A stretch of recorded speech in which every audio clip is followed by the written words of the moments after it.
үзэл баримтлалыг бол дэмжиж байгаа. Гэхдээ энэ дотор нэг хоёр зүйлийг тодруулахгүй бол санхүүгийн хэрэглэгчийн эрхээ буцаагаад зөрчих, хязгаарлах иймэрхүү эрх зүйн үр дагавар төрөж магадгүй хоёр зохицуултууд харагдаад байгаа. Нэгдүгээрх нь болохоор энэ омбудсманы шийдвэрийг одоо хүлээн зөвшөөрөхгүй бол санхүүгийн хэрэглэгч 30 хоногийн дотор иргэний эрэг гомдол гаргахаар тэгээ хэрвээ гомдол гаргаагүй бол энэ шийдвэр нь эцсийн бөгөөд дахиж одоо шүүгт гомдол гаргах эрхгүй байхаар ингээд 21-ийн 7, 21-ийн 8 дээр заасан байна. Өөрөөр бас тэгээ энэ судалгаан дээр болохоор танилцуулган дээр болохоор энэ хуулийн бас үндслүүдийнх нь нэг нь болохоор санхүүгийн хэрэглэгч нарын 3-1 нь санхүүгийн мэдээлэлтэй танилцаагүй, тал нь бүтээгдэхүүний талаар ойлголтгүй байдаг гэд иймэрхүү асуудлууд байгаа. Тэгэхээр яг энэ 30 хоногийн дотор жишээлбэл яг ийм санхүүгийн ойлголт мэдээлэлгүй хүн одоо жишээлбэл би гомдол гарахгүй байна гэд өнгөрөөч магадгүй. Тэгээд дараа нь илүү мэдлэгтэй мэдээлэлтэй үнтэй уулзаач юм уу. Тэгэд энэ асуудлаа буцааж ярих гэхээр энэ 21-ийн 782 чинь энэ эрхийг хязгаарлаад байгаа юм шиг. Тэгэхээр үндсэн хуулийн 16-гийн 14-ийн эрх чигсэн шүүгт хандах энэ эрх нь бол гомдол гарах эрх нь нээлттэй байгаа юмыг энийг 30 хоног гэж хязгаарлах зайлшгүй тийм шаардлага байгаа мó. Энийг хилцүүлгийн явцад засах болцоотой юу гэдэг нэгдүгээр асуулт. Хоёрдугаарх нь болохоор бас яг санхүүгийн хэрэглэгчийн зарим тодорхой бүлгийн санхүүгийн хэрэглэгчдийн одоо эрхийг хязгаарч магадгүй залт байгаа. Энэ 25-ийн 1 дээр банк эрх үхгийн хуулийн этгээд болон бусад зээлдүүлэгч этгээд нь зээлдэгчийн орлого бусад төлбөрийн үүргийг харгалзан зээлдэгчийн төлбөрийн чадварт нийцүүлэн зээл олгоно гэдэг. Өөрөөр хэлбэл орлогоо нотлох боломжгүй, далд секторт ажилладаг, бага орлоготой, малчич гэдэг юм уу гэх мэтлэнгээр ийм бүлгийн хүмүүс яг энэ албан сектороос зээл авч чадахгүй, албан бос өндөр хүүтэй хар зах зээл рүү шилжих бас ийм эрсдэл. Энийг одоо жишээлбэл эрхийг хязгаарлаж байгаа юм шиг ийм хуулийн заалт харагдаад байна л да. Тэгэхээр энэ хоёр дээр одоо хилцүүлгийн явцад энийг сайжруулах болцоо боломж байгаа юу гэдэг асуулт байна. За хариулъя. Хууль санаачлагч. За ажлын хэсгээс хариулъя. За нэрээ танилцуулаад хариулъя.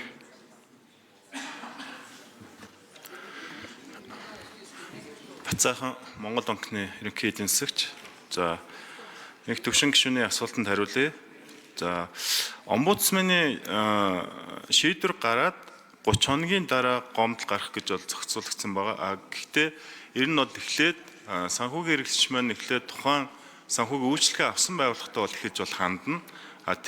Тэр байгууллагаас авсан хариу нь өөрт нь өөрийнх нь хохирол нь барагдаагүй гэж үзэх юм бол омбудсманд бол хандахаар зохицуулагдсан байгаа. Тэгэхээр энэ хооронд бол өөрөө бол гомдолгоор хангалттай хугацаатай.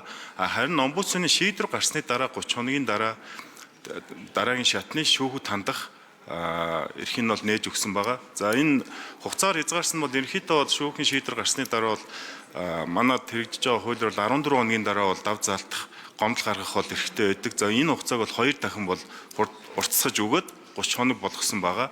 За мөн иргэд өргөдөл гомдол төрийн байгууллагууд гаргаад бол ерөнхийдөө 30 хоногийн дотор бол хариугаа авдаг. Бас энэ практикт хугацаатай бол уялдуулаад 30 хоног гэж бол хийж өгсөн байгаа. Тэр хоёр дахь асуулт болох орлого нотлох боломжгүй бол зээл авах боломжийг хааж ийна гэсэн бол заалт байна. Ерөнхийдөө хуулийн гол бас зорилго бол энэ санхүүгийн үйлчлэгээ олгогч санхүүгийн хэрэглэгч хоёрын хооронд байгаа энэ тэгш бус одоо мэдээллийн харилцааг аль болох тэгш болгох бол хуулийн бол гол зорилго байгаа. Мэдээж энэ талаас бол бид нар санхүүгийн хэрэглэгчийг бол хамгаалах талаар заалтууд орж ирсэн байгаа. За энэ заалт нь бол мөн бас санхүүгийн хэрэглэгч мань өөрөө бас хариуцлагатай байх ёстой. Тийм учраас санхүүгийн үйлчлэгээ үзүүлж байгаа байгууллагатай бол бас үн зөв санхүүгийн мэдээлэл бол өгөх ёстой. За ингэснээр бол мэдээж аль тал нь ижил тэгш аль болох ижил тэгш мэдээлэлтэй байж ээж санхүүгийн харилцаанд орсноор санхүүгийн доктортой байдалтууд бид нар бол энэ бол эерэг нөлөөтэй гэж бол үзэж байгаа.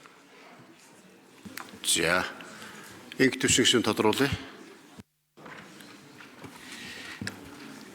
Тэгэхээр яг энэ нөгөө шүүгт хандах эрхийн нэг хуулиар үндсэн хуулийн эрхийг нь 30 хоног гэдээ хязгаарлаж байгаа нь л өөрөө